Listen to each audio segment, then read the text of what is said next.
Alors moi je m'appelle Lou, je fais partie de MIA, Mobilisation intergénérationnelle pour l'avenir.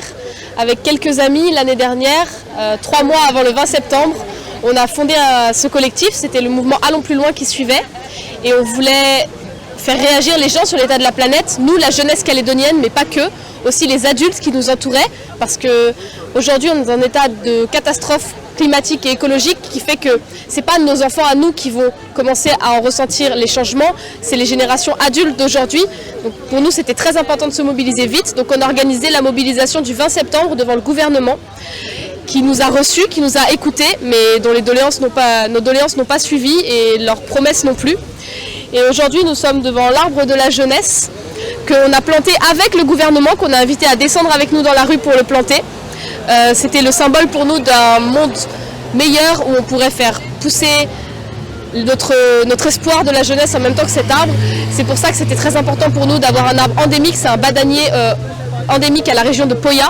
C'était très important pour nous et on a été très heureux que le gouvernement s'engage à s'en occuper et donc de fait à suivre ses promesses concernant nos doléances et la déclaration de l'état d'urgence climatique en Nouvelle-Calédonie.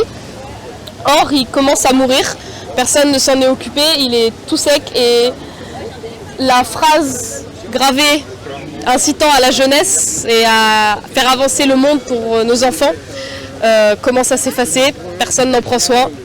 Donc c'est très inquiétant. Donc aujourd'hui on a décidé de faire une conférence de presse avec tout MIA.